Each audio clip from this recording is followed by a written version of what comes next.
আল্লাহ তাআলা যার রিজিক দিছে এর বেশি কি আমরা কেউ খাইতে পারবো? এর কেউ কমাই দিতে পারবে? কথা মনোযোগ দিয়ে শোনো কেমন, এটা তোমার কাজে আসবে। ওয়াল্লাহি তুমি এই লজিকটাকে একটু অনুভব করো প্লিজ। আমি যেদিন এই লজিক অনুভব করছি না, আমি বলবো না যে আমি অনেক ভালো হয়ে গেছি, তবে অনেক কিছু সিদ্ধান্ত নিতে সহজ হয়েছে। অনেক কিছু কি হয়েছে সিদ্ধান্ত নিতে? আচ্ছা বলো তো, যা আল্লাহ তোমার জন্য নির্ধারণ করেছে তাকে কেউ নিতে পারবে? আর যা আল্লাহ তোমার জন্য নির্ধারণ করে নাই তুমি কি এর বেশি নিতে পারবা? তাই তুমি যদি একটা মেয়ের সাথে অবৈধ সম্পর্ক করে প্রেম করো, জানা করো, তোমার আল্লাহ রিজিকে যতটুকু তৃপ্তি লিখেছিল, তোমার রিজিকে শারীরিক সুখ যতটুকু আল্লাহ লিখে রেখেছিল, তোমার রিজিক আল্লাহ যতটুকু যৌবন লিখেছে, ওইটা ওখান থেকে কমে যাবে। তো তুমি খেয়ে ফেলছো না, ওইটা নিয়ে নিছো না, ভোগ করে ফেলছো না, ওটা তোমার ভাগে চলে আসছে না। তখন তুমি বিয়ের আগে যতটুকু অংশ তোমার রিজিকে নষ্ট করে দিয়েছো যৌবন, ওই বিয়েতে আর তোমার বাকিটুকুই থাকবে। আর যদি তুমি এখন তোমার যৌবনটাকে হেফাজত করো, কার জন্যে? আল্লাহ তোমাকে যেদিন কোনো ছায়া থাকবে না আল্লাহর আরশের ছায়া ছাড়া, যেদিন মানুষ ঘামে ডুবে থাকবে হাঁটু কোমর গলা পর্যন্ত, ওই দিন আল্লাহ তোমাকে আরশের ছায়ার নিচে আশ্রয় দেবে। এবং মজার একটা কথা বলি, এই যে তুমি বিয়ের পূর্বে কোনো মহিলার সাথে তোমার যৌবন উপভোগ করনি, তুমি যখন বিয়ে করবা তখন ওই যে তোমার যতটুকু রিজিক কতটুকু বরাদ্দ রয়ে গেছে, সুবহানাল্লাহ, তুমি পুরাটুকুই পাবা তোমার ওয়াইফের সাথে। এবারে আসো, তুমি বলতে পারো যে ভাই বিয়ে করলে বউয়ের সাথে কেন যৌবন পাবো না? ওই যে তুমি সিগারেট খেয়ে আসছো, তোমার বউ তোমারে বলছে যে সিগারেট খায়েন না, বিয়ের 1-2 মাস তোমারে বলছে, তুমি শুনছো। 1-2 মাস শুনছো, একটা মহিলার আর কদিন শোনা যায় তুমি মনে করো? 1-2 মাস তো ডার্লিং, জানু, মানু, শানু, হ্যাঁ, টিয়া পাখি, ঘুঘু, ময়না। তো 2 মাস পরে তুমি বললে যে এই শোনো, তুমি না একটা কথা বারবার বলো। আমি বললাম তো ছেড়ে দেবো। মহিলার রাগ হয়ে কাইত হয়ে গেছে। এখন তুমি বললো যে কি ব্যাপার, বুঝলাম না, রাগ হয়ে গেল, দূর আমিও রাগ করছি। মহিলা চিন্তা করতেছে, মনে মনে চিন্তা করতেছে, তুমি তো আর অন্তর্জামিন, এটা সে ভুলে যাবে। তুমি কি তার মনের কথা জানো? সে চিন্তা করবে আমার মানাইলে আমি মাইনা যাবো, কিন্তু তুমি তো তার মনের কথা জানো না। তুমি চিন্তা করলে মধুর, এ তো রাগ করে ফেলছে, ধর তুমি শুয়ে গেলা। এখন মহিলা চিন্তা করবে কি রে, আমি ভাবলাম আমার মানাইবে, কাছে ডাকবে, এ তো ডাকলো না। তুমি যে আল্লাহ না, এটা তো মহিলা জানে না যে আমি অন্তর্ভাব জানি না। এখন সে তোমার উপরে আবার ডাবল রাগ করলো। এক, তুমি তারা বললা বেশি বোঝো, এই জন্য আবার তুমি তারা মানাইতেছো না, আবার রাগ করলো। সকালবেলা তুমি উঠে দেখলা যে ঠিক হয়ে যাবে, তুমি দেখলা যে না, মহিলার এখনো মুখ কালো হয়ে আছে। বললা ধীর, তুমি ডিউটিতে চলে গেলে বা কাজে চলে গেলে, যে তোমার রিজিক নাই, দেখছো বউর সাথে একসাথে ছেলে থাকতে পারো নাই, বুঝে আসছে না? আসে নাই। এরপর তুমি ঘরে এসে বললা যে কি ব্যাপার, তোমার মন তো খারাপ কেন? 1 কথা 2 কথা লাগছে ঝগড়া। মহিলা বললো বাপের বাড়ি যাবো। তুই জাগা, আমার কি এসে যায়? মহিলা বাপের বাড়ি চলে যাবে, ভাইয়ের ফোন দিচ্ছে, ভাইয়া তো ওর নেতা, ওর ভাই তো নেতা, ওর ভাই পয়সাওয়ালা ব্যবসায়ী, ওর ভাই অনেক হ্যাডামওয়ালা মানুষ। কি তোর এরকম বলছে? চলে আয়, লাগবে না এরকম জামাই ঘর করা। তো কিভাবে? আচ্ছা আমরা আসতেছি। এখন তুমি বুঝে উঠতেছো না যে কি হইতেছে। এটা 2-4 কথার মধ্যে সে রাগ করলো, আমি তো বুঝলাম না। পরে তুমি চিন্তা করলা যে ধর এত রাগ, কথায় কথা রাগ, কতক্ষণ মানামো? তুমিও বাইকে বসলো, যা যা যা। 2-3 মাস চলে গেল। এবার তোমার আব্বা বলে যে বউডারে নিয়ে আসতে হবে রে। তুমি বলা দূর আব্বা, বাদ দেন তো, কত এরকম আসে যায়। ওই যে তোমার রিজিক আগেই তুমি নষ্ট করেছো, দেখছো? বিবাহিত হয়ে তুমি ব্যাচেলার হয়ে পড়ে আসো। আযাব, আর আল্লাহর আযাব। তোমার রিজিকে নাই তো তুমি কোত্থেকে আনবা? এরপর তোমার বউ তোমার সরি মরি মেসেজ দিচ্ছে, তুমি ব্লক করে রাখছো। তোমার বোনেরও তো তোমার মতো কারো কাছে বিয়ে দাও না। তোমাদের মধ্যে কেউ আসো যে তার বন্ধুর সাথে বোন বিয়ে দিবা? ওরকম লোকের সাথে বন্ধুত্ব করো তুমি? মিয়া ফাইজলামি করো, আবার সাধু সাজু আমার সামনে এসে বাপের বদনামি করো। কে তোমার বন্ধু? কে তোমার বন্ধু? কে তোমার বন্ধুটা? কে বলো? তুমি এমন এক লোকের সাথে চলো যার সাথে তুমি বোন বিয়ে দিতে রাজি নাই, কারণ তুমি জানো ও কত খারাপ। তো তুমি তো তোমার কাছে, তুমি তার কাছে তো তুমি এরকম খারাপ, সেও তো বিয়ে দিবে না। আর যাই হোক, টপিক থেকে বাইরে না যাই, জানা নিয়ে কথা বলতেছি। কি নিয়ে? জেনা নিয়ে কথা বলতেছি। তো এখন 2 মাস পর ব্লক টক করে দিছো। এরপরে তোমার বউ মার মোবাইল থেকে মেসেজ দিছে, আচ্ছা আমি দুঃখিত বললাম, তো ঠিক আছে তুমি যা বলবা তা করবে, এরপর আর তোমার বলবো না, সিগারেট টিগারেট খাইও না, হ্যান ত্যান বকে বলে দিছে। আবেগি একবারে বিশাল লম্বা এক চিঠি পাঠাই দিছে। একটু একটু তোমার মন ভাঙলো, তুমি নিয়ে আসছো। এরপর তোমরা আছো সুখে শান্তিতে। আবার হঠাৎ তোমার রাত্রে লেট করে ঘরে ফিরা, অথবা তোমার মোবাইলের মধ্যে মেসেঞ্জারে কারো মেসেজ দেখে বউ খেপে গেল, চেতে গেল, বা তুমি বউকে ফোন দিয়ে দেখলে যে বিজি, বললে যে তোমার মোবাইল বিজি কেন? বলে যে ও না আম্মার সাথে কথা বলতেছি। আরেকদিন তুমি বললে তোমার মোবাইল বিজি কেন? বলে যে না আম্মার সাথে কথা বলতেছিলাম, আপা ফোন দিছিল। তুমি একদিন বললো যে আচ্ছা আজকে আগে ওর আম্মারে ফোন দিব, আগে পরে ওর আপারে ফোন দিব, পরে ওর খালুরে খালারে সবাই ফোন দিব, তারপরে ফোন দিব, দেখি আজকে কার লোক কথা কয়। তুমি সবাই ফোন দিয়ে বললো যে হ্যাঁ তোমার মোবাইল ব্যস্ত পেলাম কেন? বললো যে তোমার ও আম্মুর সাথে একটু কথা বলছিলাম। বলে তোমার আম্মুর সাথে এখন আমি একটু কথা শেষ করছি। এখন তোমার বউ বললো যে ছি তুমি আমাকে সন্দেহ করো। তুমি রাষ্ট্রীয় সন্দেহের কেস, এটা তো বাস্তবতার সন্দেহ। তো আমি যদি অনুমান করতাম তাহলে না সন্দেহ, তুমি তো মিশে কথা কইছো, সন্দেহের কেস তো কনফার্ম। কার সাথে কথা বলছো বলো? এরপর বলছে যে না বুঝছো তুমি তো রাগ করবা জেনে আমি বলি নাই, ওই ওই যে মানে আমার ফুফাতো ভাই, তুমি এবার কি মনে করো এই জন্য আমি তোমার বলি নাই, ভুল বোঝো কিনা? আচ্ছা আমি তোমার সাথে কথা বলা দেবো একদিন ভাইয়ের সাথে। তুমি কিন্তু বাউরি, ওর ফুফাতো ভাই, ওর ফুফি হলো একটা, ফুফির মেয়ে হলো 60টা, এ কোন ফুফাতো ভাই? ওর তো কোনো জারস ফুফাতো ভাই আছে বলে আমি জানি না।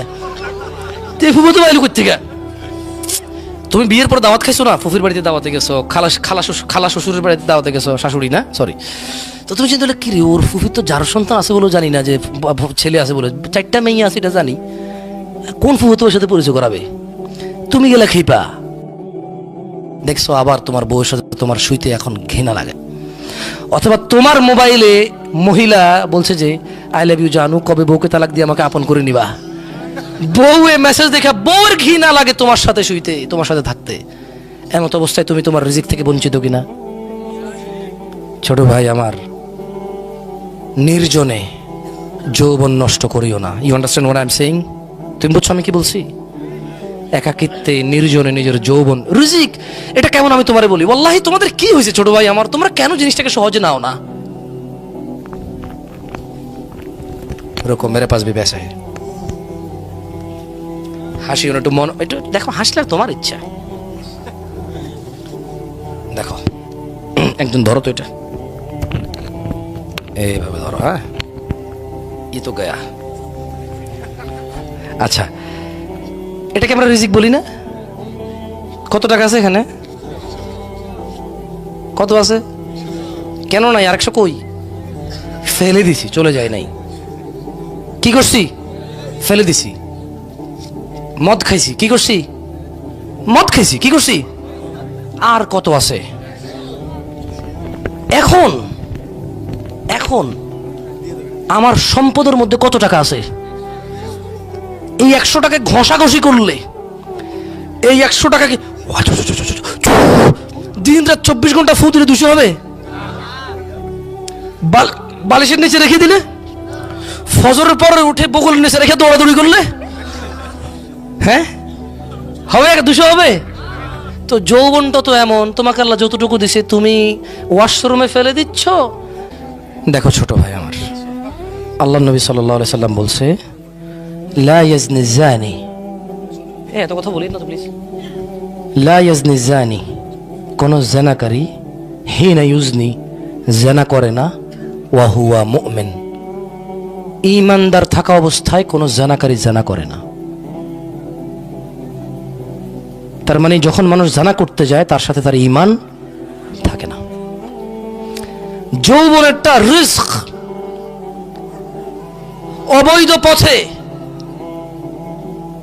আপনি একটা জিনিস জানেন? আচ্ছা পৃথিবীতে এমন কোন জায়গা আছে যেখানে ছোট ভাই তুমি ঢুকে গেলে আল্লাহ তোমাকে দেখবে না? এরকম আছে? পানির নিচে, হোটেলে, গাছের নিচে, ছাদের উপরে, রাত্রিবেলায় আল্লাহ দেখবে না? দেখবে না? তো আল্লাহর নবী তো বলছে, আয়েশা রাদিয়াল্লাহু তাআলা আনহা বলছে যে ইয়া উম্মাতা মুহাম্মদ, হে উম্মতে মুহাম্মদরা, মা আহাদুন আগয়ারা মিন আল্লাহ, তোমাদের মধ্যে আল্লাহর চাইতে অধিক মর্যাদার কারণ নাই। আইয়ারা আবদাহু ওয়া আমাতাহু তাজনি, আল্লাহ তার কোন বান্দা বান্দিকে জিনা করা অবস্থায় দেখতে চায় না। কি অবস্থা দেখতে চায় না? তো তুমি যে জানা করতেছো, ওই যে রিজিক তোমার কাছে ছিল 300 টাকা, 200 টাকা ফেলে দিছো, এবার সকালবেলা ডাক্তারে যতই বলুক বগল নেচে রসুন নিয়ে দৌড়ান, লাভ হবে না। যা ছিল তা তুমি ফেলে দিয়েছো, যা ছিল তা তুমি উপভোগ করে ফেলেছো। তবে আল্লাহ তোমার জন্য হালাল ব্যবস্থা রেখেছিল। কি রেখেছিল? আল্লাহ তোমার জন্য প্লেট রেখেছিল, ওখানে তুমি খাবে, তুমি পায়খানার উপরে খাদ্য রেখে তারপরে খেয়েছো। আল্লাহ তোমাকে যৌবন দিয়েছে, একটা মেয়ের সাথে তোমার বিয়ের আল্লাহ তোমার তকদির দিয়েছে, সময় এসেছে ওই মেয়ের সাথে তোমার বিয়ে হয়েছে। আল্লাহ তোমার যতটুকু যৌবন লিখে রেখেছিল তুমি ওর সাথে উপভোগ করতে পারতা হালাল ভাবে, আল্লাহকে সন্তুষ্ট রেখে, অথচ তুমি হারাম ভাবে যৌবন নষ্ট করেছো। ছোট ভাই, ভাইরে, জানা থেকে তুই বাঁচতে পারবি না যদি তুই প্রেম না ছাড়িস। বিশ্বাস কর, যতদিন তোর সিম কার্ডটা তুই খুলে খুলে চেঞ্জ করবি ততদিন তুই জানা থেকে বাঁচতে পারবি না ভাই আমার। একটা লোক হাতে মদের বোতল, হাতে কি, লোকটা মদ খায়, কি খায়? এখন সে বলল, হুজুর আমি মদ খাওয়া থেকে বের হতে চাই, কিভাবে বের হব? উত্তরটা সহজ না, মদের বোতলটা ছেড়ে দে আর ধরিস না। উত্তর কি এর চেয়ে ব্যতিক্রম কিছু হবে? হাজার হাজার ছেলে পেলে আমাকে প্রশ্ন করে, আমি প্রেম করি কিভাবে বের হব? ও বেটা, মদ হারাম, বের হতে হলে খাওয়া বন্ধ করে দিতে হয়। জানা ব্যভিচার, প্রেম হারাম, বের হতে হলে ছেড়ে দিতে হবে। মদকে হালাল করার চিন্তা করলে চলবে? তো প্রেমকে হালাল করার চিন্তা কেন করো তোমরা?